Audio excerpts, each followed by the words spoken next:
If you've ever felt the pressure to solve problems faster, um, deliver more with less, or study a team in the middle of constant change, you are not alone in this work. So this tension isn't personal. I think it's really structural at the end of the day. And today we're going to explore this idea of innovation not as a buzzword that people use, but as a leadership capacity, something that helps us generate the future and not just adapt to it. So I'm here to be your guide today, and I'm not going to be a lecturer. My hope is that these ideas, that you'll see these ideas in your own context.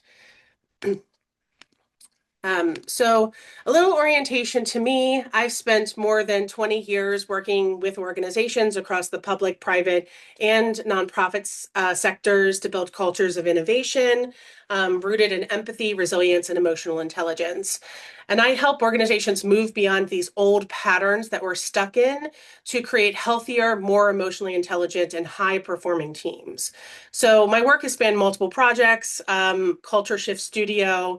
I've done some work in burnouts around healing for work and the Steps to Unlearning framework, which I'll launch later this year. These are all focused on more human-centered, resilient, and equitable workspaces. Um, so my approach really blends research, systems design, and storytelling to help teams move from this burnout and disconnection we're feeling to connection and innovation. So I truly believe that the future of work is not something we're waiting for, it's something we're designing together. And so I'm excited to share ideas with you today and how innovation can help us get there. And I also wanted to mention I'm doing this series with my colleagues Chris Gott and Sunit Bhatt. Chris is joining us today. He's going to be doing the magic with in working with me with the chat today. We had our kickoff session 2 weeks ago, and I'm going to be the first out of the gate, lucky me, to talk about our first part of our framework, which is innovation. And so I'm the first out of the gate. Both Chris and Sunit are going to be following me in the weeks coming up to kind of go deeper. So just to give you some welcome and framing today, today's journey will be in 3 different parts. I'm going to do this welcome and framing, then I'll introduce a practical framework called Innovation and Inquiry. As inquiry, then you'll get a chance to work on what you're sensing and create some small experiments to move us forward. So that's in our collective inquiry process. So as we're going into the welcome and framing section as I wanted to start off with this idea of like, why innovation and why now? You're probably wondering, like I said, it's not a buzzword. We're living in this polycrisis world where there's economic pressures, social tensions, there's also technological disruptions and climate change all colliding in one. And so that's creating this complexity, not just a complicated world that we're in. So in complex environments, old playbooks that we've been working with collapse. And innovation involves meaningful reinvention in response to the strain that we're experiencing in the workplace. So innovation is a necessary leadership capacity. But not everybody has evolved to learn what does really innovation really mean. And in moments like this, we don't need better playbooks. We need braver experiments. First off, before we go into the meat of it, I'd like us to start off with a moment of reflection to get our juices flowing in the front of our minds. What's one place in your organization where the old way just isn't working anymore? So drop a word or phrase in the chat.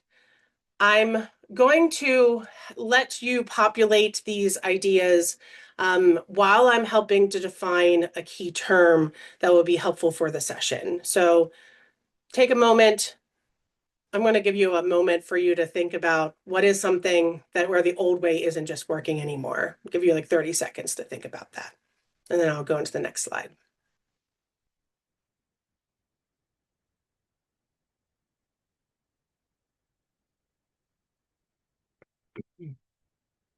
Okay.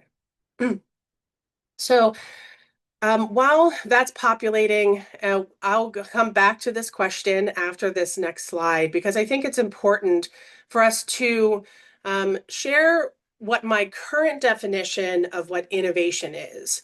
It's innovation is creating new value for people, for systems, and for the future.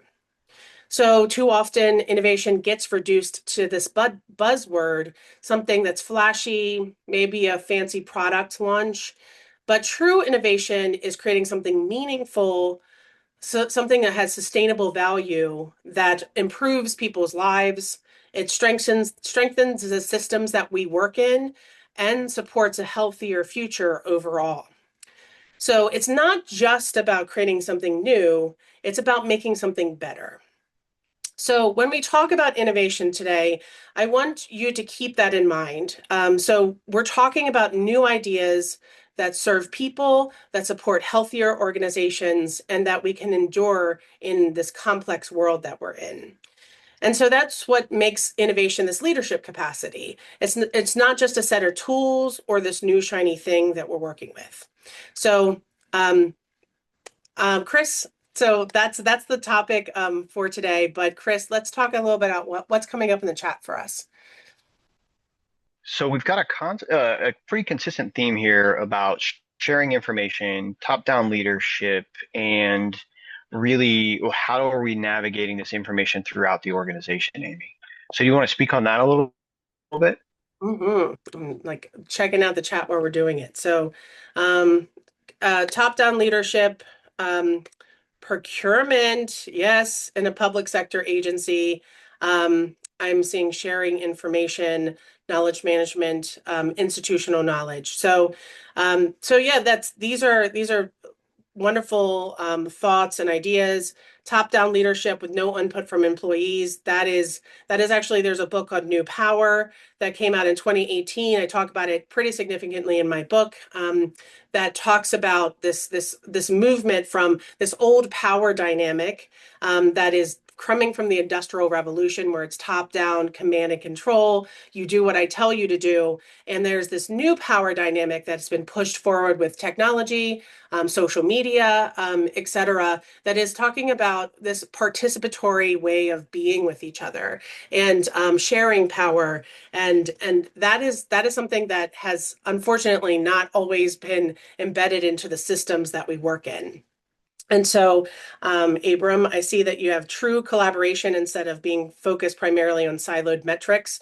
That idea of like silos is also something that is kind of we're trying to move away from. How do we have cross-functional teams? I see Allison, you mentioned knowledge management and reliance on institutional knowledge. It's like there's multiple ways of knowing and being that is also in this participatory world that we're talking about, sharing information. Lisa, procurement, one of the things I did back when I worked at the White House in my Obama days, I worked on a procurement accelerator. So happy to talk to you more at some time, Lisa, about how do we work and facilitate procurement. So those are some great things that are coming up to mind. Our juices are flowing. I can feel it already. So let's also talk about one other term that I'd like to bring in the conversation today. So you might hear these two words come up a lot, especially in the public sector, if you've worked in that: innovation and change management. And they're related, but they serve very different purposes. And I'm certified in both of these things, and I've been leading this for nearly 20 years. So I see their unique roles. So, on one side, innovation is how we learn our way forward in uncertainty. It helps us to imagine what's possible. It also helps us to generate new futures and invites people to act as co-creators in the process. This gives them more power and agency to evolve the world around them. But innovation also tends to move quickly and iteratively, letting us test and adapt things as we go. So here, failure is not a source of is a source of learning, not something that we fear. On the other hand, change management helps people adopt a known path. It's future adaptive. People are usually positioning positioned as recipients of change, meaning that change is happening to them rather than with them. So because of that, change management is a little bit more planned and paced, and it can still be collaborative and agile, but it takes longer to unfold. So let me give you a few examples of what the difference between these two things. So innovation might look like piloting a 4-day work week to rethink productivity and well-being. It also might be testing out like AI assisted workflows in safe to fail prototypes and with some co-design of employees. It also might be like learning new structures and co-creating new learning structures with people to break down silos and improve collaboration. That's hitting two things I heard, sharing information, Jennifer, knowledge management, Allison, and then also with Abram, you were talking about silos. So that's where breaking down those silos, how do we work together? Change management, on the other hand, looks like rolling out a new HR system. It's also standardizing procedures after a merger to align the different teams together. There's a need for that. And then communicating and phasing in a revised benefits policy. So those are some examples. So at the end of the day, I think of innovation as the way we generate new possibilities, and change management is how we implement and adapt to those possibilities once we're clearer on the path. Those are some pieces there. If you have questions, feel free to drop them in the chat about these things. I'll get to them for sure. So let's take a quick look at this framework called the Ginnivan Framework by David Snowden. This helps us to sense and respond to different types of challenges by naming the environment that we're in. It's actually Welsh for habitat. So it's talking about what is the habitat, making us make sense of the habitat we live in. And it's the center of this framework is this feeling of disorder, which in many different ways is something we want to avoid. And this framework helps us to choose the right leadership style for the right situation. So it shows 4 different domains, and on one side is complicated. So it's the upper right quadrant where problems that are analyzable by experts, where you need good practices and careful planning. So this leadership style you might be using consultants, you might be using specialists, you might be upgrading this legacy IT system. That's a complicated project. On the other hand, clear is predictable and best practices apply. So you can use a directing leadership style. This is a routine process improvement project. And so change management would work really well in both of these domains because you're able to sense what's happening, categorize it or analyze it, and then easily respond. It's predictable, and then we can outline good and best practices. On the other hand, is 2 very different domains. We've got complex environments where cause and effect are unclear, patterns are still emerging, and experimentation is really essential in this environment.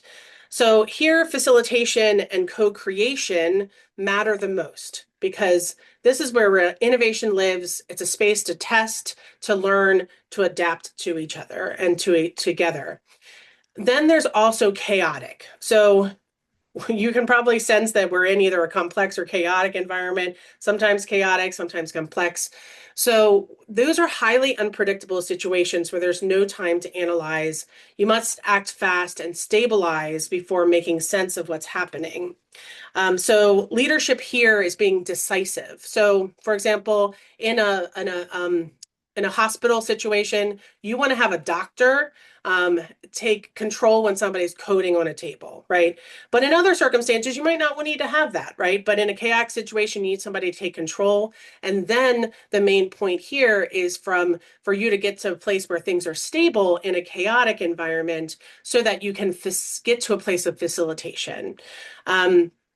So this is exactly where innovation becomes vital in these 2 areas. So to generate the future, you have to treat people as co-creators and move fast and iteratively so that you can sense and respond effectively or appropriately. So those are the two big things. And one of the biggest mistakes we see is treating complex challenges like culture shifts and burnout and new technologies with command and control style meant that's for chaos. And when we do that, we lose the chance to really build trust and to experiment and learn together. And I think that's one of the big challenges of our environments today. So facilitate in complex environments, facilitate, don't dictate. That's how innovation thrives. Okay, so first off, let's take a moment to pause to reflect on what kind of language when you were reading through that, what kind of language do you hear in your organization most often? And if you have a burning desire to share something, please drop that in the chat. Are they words of compliance or words of co-creation?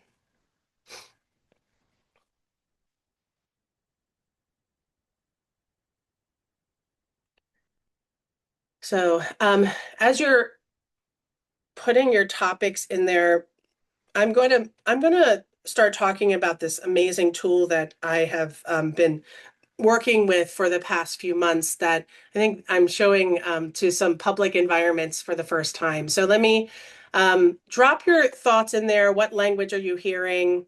Um, Co-creation. I love Kat, you're talking about compliance in a larger context, but the team is focused more on co-creation. So those that might be something that's the case. You know, this larger system might be about compliance. The rest of everything is co-creation. Okay. So thanks for sharing some of the thoughts. Keep them coming. I'm going to share the sense making tool that been using in my everyday life when I'm starting to feel stuck. It helps me to know that I have agency to change my situation and take action fairly quickly as a leader on my team. So this is the simple tool. It's called the Innovation as Inquiry Framework. It's going to help you pause and notice when you might feel stuck in your organization. So instead of jumping straight to solutions or reacting on autopilot, it invites us to slow down and to get curious. So I'll tell you these four signals here, the four pieces here. What is the signal? Like, where is something breaking or straining in your organization? And that's really where that sensing comes in, that I was talking about in that framework we just talked about. What story are we telling? What's the dominant narrative that might be limiting our options here? Number three, it is what shift could be possible. So is there a new mindset or maybe a method that you've heard about that might open things up for us? And then the fourth one is who needs to be in the room? Who are the stakeholders? Whose voices, perspectives, or experiences need to shape the solution? So this framework helps us to create conditions for more human-centered innovation. And anytime you feel stuck, you can come back to these four steps to like a reset framework that I love to bring into my work. So I'm just exposing this. We're going to go deeper a little bit more. So let's go into a scenario to give you some examples.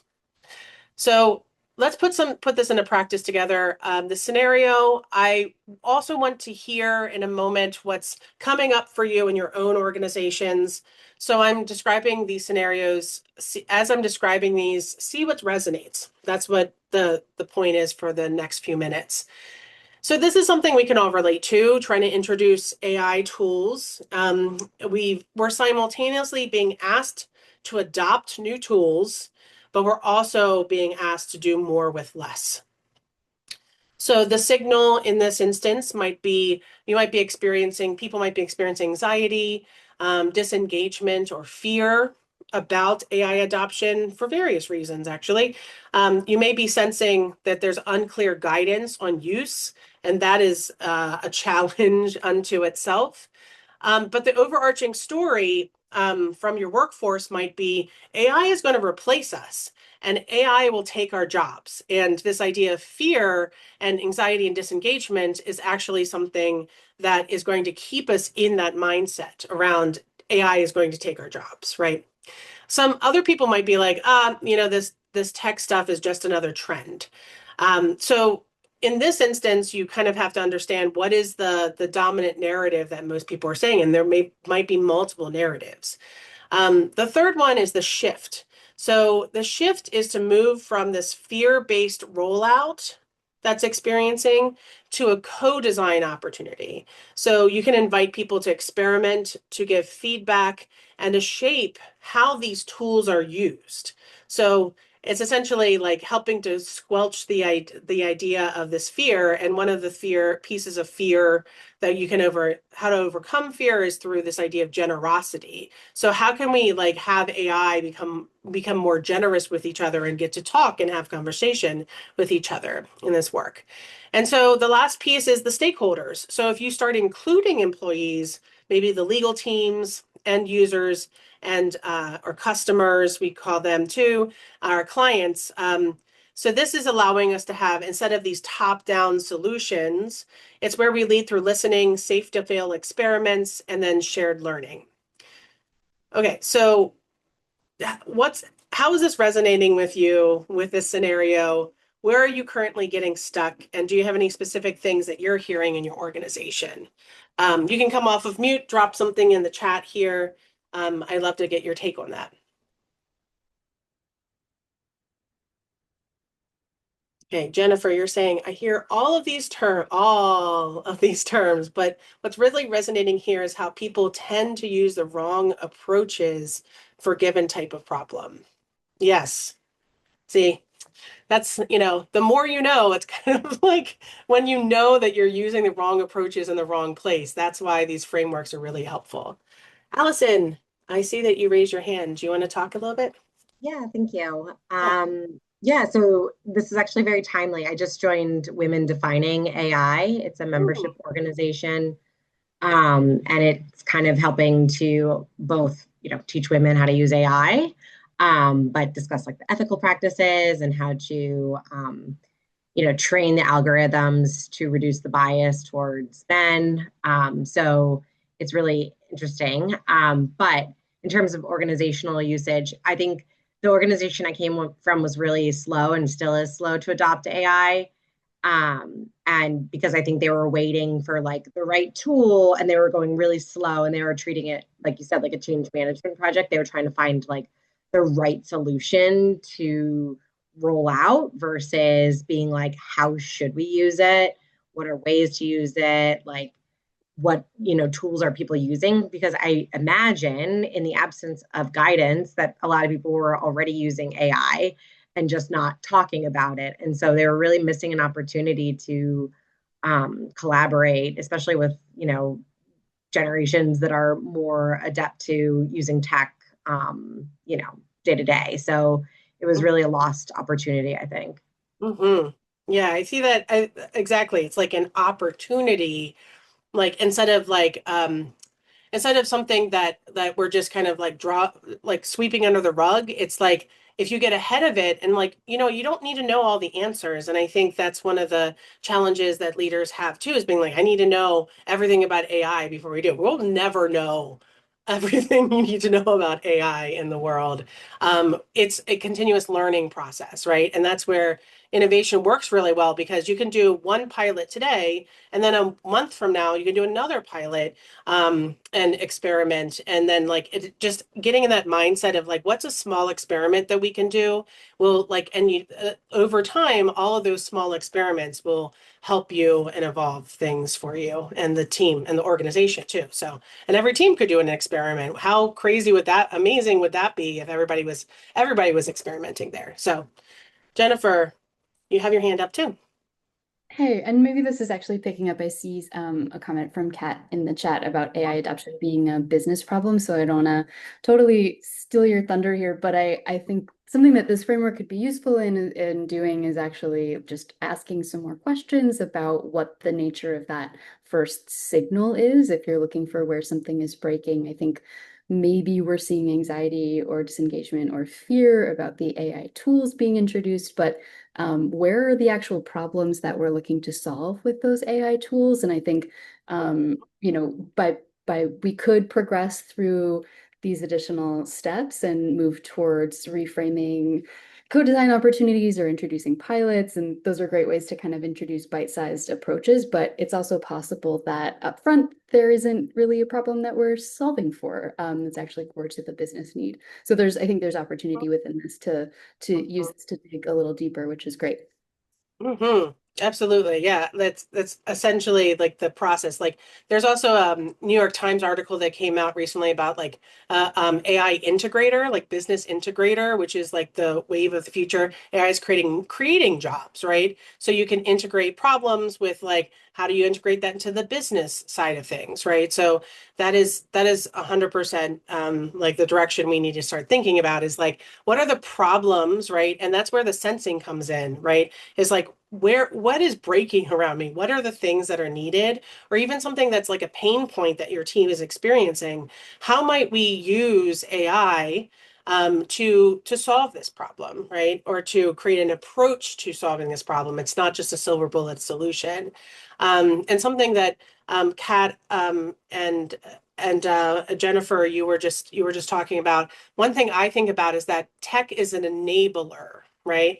And so it enables process and enables people, right? So I can be faster in creating a social media post if I use ChatGPT or an AI program, but it's both the AI plus experience that makes this like really both of these things really sing because I have experience and I can use this tool to supercharge my work, right? So I think we can think about that and it's not all bad. We can always think of good things that can come out of this too. Like we can make things better instead of staying in anxiety, staying in disengagement, or staying in fear. So, okay, some really lovely conversation happening in the chat here. I'm going to, keep them coming. I'm going to move on to so that we can get to the meat of applying it to your organization here. So let's go into this. So before we practice this innovation as inquiry framework, I know this slide is busy. We'll send you the slides after this, but I wanted to kind of show you what these signals, right, the first step in the framework, what these signals might actually look like at work. So, moving from just the AI example, what are signals? What are you sensing around you? At the Culture Shift Studio, we think and talk about culture risk signals. So these are warning signs that this idea of emotional intelligence is being blocked or inconsistently practiced. So these signals often show up before innovation efforts fall apart. So this is real. Gallup reports that 79% of people are either disengaged or miserable at work. So nearly 8 out of 10 people are checked out or suffering. So you're probably already sensing some things. This is a massive signal we're feeling, but we need to kind of understand what is underneath that signal. So here's a few patterns that we see over and over again. Energy depletion, teams who care deeply about but are running on empty. We have clarity, misalignment. So lots of change happening, but no shared direction. You might feel a productivity strain. So there's high performance, but emotional disconnect and fear. 4 would be purpose drift. So the mission sounds great, but people don't feel connected in the organization. 5 is trust erosion, is values look strong on paper, but no one feels safe to speak up and to push against the norms. And then 6 is change fatigue. There's so much change happening, too little support, your champions are burning out. So think of these signals as data points. They tell you something that's straining or breaking. That is the moment to pause, to question the story you're telling, and go into that framework that I was just talking about when you're stuck. So that's why I think emotional intelligence and innovation go hand in hand, because no matter how great your ideas are, they won't stick if people are burnt out or unclear or disconnected. And so we're in a place where 8 out of 10 people are disconnected. So we need to now infuse this into the system, this emotional intelligence. So as we practice this framework together, keep these signals in mind. And what is one, as as I was reading these, one signal may have popped into your brain. So drop that into the chat too. Like, feel free to share a word in the chat. Are you feeling exhaustion, confusion, maybe resistance or lack of trust? These are all signals that we can learn from and will get us primed for the going deeper. Drop it in. Okay. All right. So we're going to drop them in.